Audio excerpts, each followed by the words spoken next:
下了2天的雨，你看花园都开始淌水了。鸭子也在水里面，可欢心了。鸭子最喜欢水了，你看，在里面多开心，变成水塘了。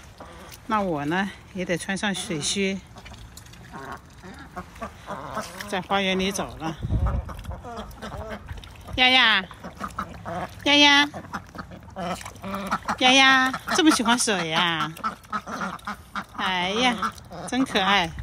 黄鸡婆，你看我们的小黄鸡婆也来了，他们可团结了。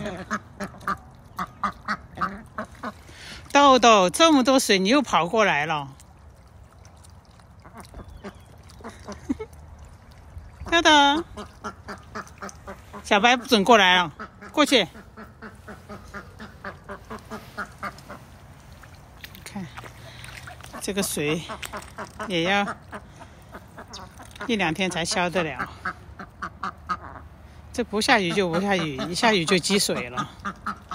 不过1年也就是差不多2次积水，然后其他都是干旱。有时候7、8个月都不会下一滴雨。所以说，喜欢种果树的人呢，都喜欢有雨，但是也不喜欢这么多的雨水。如果能够均匀分配就好了。小白，你又跳过去了，你看鸭子去欺负它去了。豆豆 ，no， 不准过去。这么多水，你也在水中走。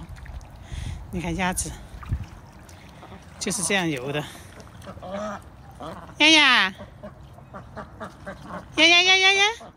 丫丫，